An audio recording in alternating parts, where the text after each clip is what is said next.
पैरों तले की जमीन खिसक जाएगी। सीमा हैदर की बात सुनकर पाकिस्तान के मौलानाओं में मच गया हड़कंप। उत्तर प्रदेश के ग्रेटर नोएडा स्थित रबुपुरा गांव में एक बार फिर हलचल तेज हो गई है।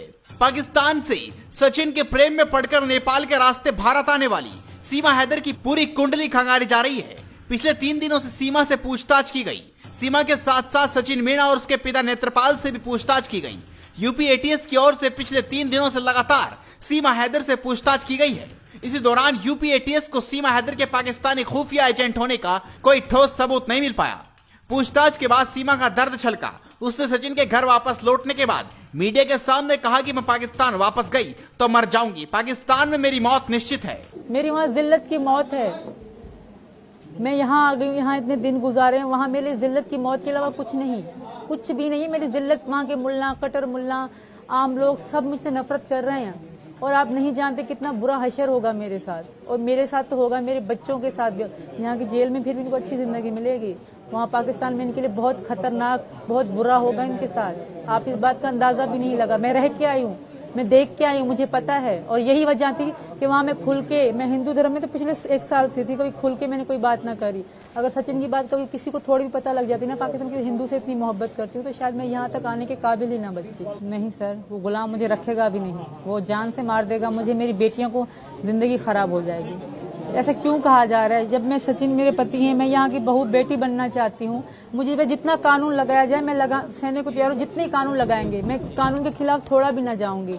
आईएसआई एजेंट होने के सवाल पर उसने कहा कि मैं मोहब्बत में भारत आई हूँ, मैं सचिन से प्यार करती हूँ, अगर मैं दोषी पाई जाती हूँ तो सजा देंगे। कबूल है, सरकार भले ही मुझे डिटेंशन सेंटर में रखे, मगर बच्चों और सचिन के साथ रखे, मैं वहां भी रहने को तैयार हूँ।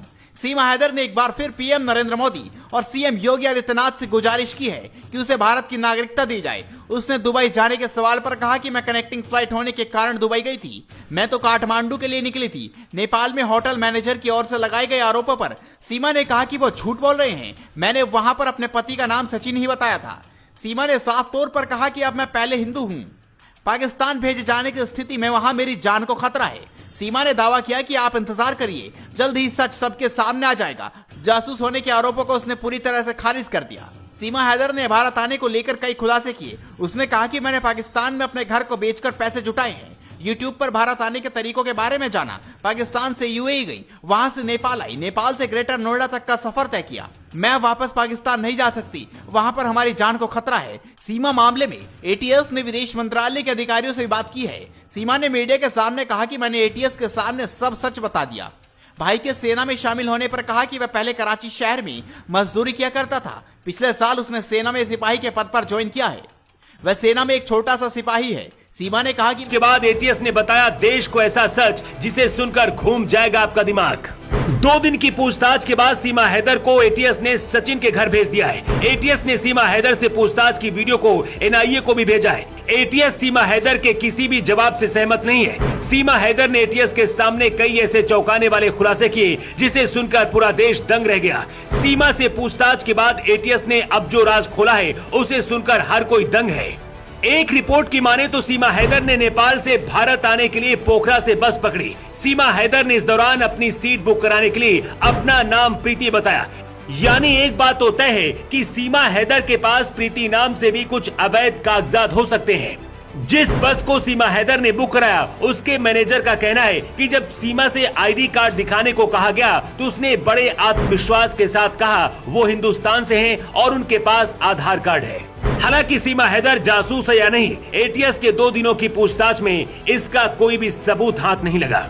ऐसे में अब उसे पाकिस्तान भेजने की तैयारी है, क्योंकि सीमा पर जो आरोप लगे हैं वो अवैध तरीके से भारत में घुसपैठ का है और इस तरह के मामलों में 5 से 7 साल तक की सजा हो सकती है। लेकिन ऐसे मामलों में कार्रवाई करने की बजाय आरोपी को उसके देश वापस भेजा जाता है। अगर सीमा हैदर को वापस भेजा गया तो पाकिस्तान में वहां के लॉ के हिसाब से उस पर कार्रवाई हो सकती है। सीमा हैदर पर अब नोएडा पुलिस कोर्ट में चार्जशीट लगाने के लिए दस्तावेज तैयार कर रही है। पुलिस के पास मुकदमा दर्ज होने के बाद चार्जशीट दाखिल करने के लिए 60 दिन का समय है। यूपी पुलिस एटीएस की रिपोर्ट के आधार पर धाराएं बढ़ा भी सकती है। पुलिस ने पहले सीमा हैदर पर फॉरेनर्स एक्ट सेक्शन 14 और 120 भी लगाया था। इन धाराओं में 5 साल तक की सजा का प्रावधान है, इसलिए कोर्ट से सीमा और सचिन को आसानी से जमानत मिल गई। लेकिन अब इनकी धाराओं में 420, 462 और 471 की बढ़ोतरी की जा सकती है। इसमें 7 साल की सजा है, ऐसे में उसे जमानत भी नहीं मिलेगी। सीमा पाकिस्तान भेजी जाएंगी या नहीं पर केस चलेगा। दिल्ली हाई कोर्ट के अधिवक्ता इरफान फिरदौसी ने बताया है कि भारतीय कानून के तहत देखें तो सीमा हैदर एक अवैध नागरिक है। अवैध नागरिक वो होता है जो बिना पासपोर्ट और वीजा के देश के अंदर आता है। इसको देखते हुए अगर सीमा हैदर निर्दोष भी साबित होती है तो उसको हिंदुस्तान की नागरिकता नहीं मिल सकती है। सीमा हैदर पर फॉरेनर्स एक्ट 1946 के सेक्शन 14 के तहत मामला दर्ज किया गया है। इसमें 5 साल तक की जेल और जुर्माना हो सकता है। ऐसे में रिपोर्ट करने की संभावना से इनकार नहीं किया जा सकता है। इरफान ने बताया है कि यहाँ मामला थोड़ा पेचीदा है। सीमा पर मुकदमा दर्ज किया गया है, कोर्ट में केस चल रहा है।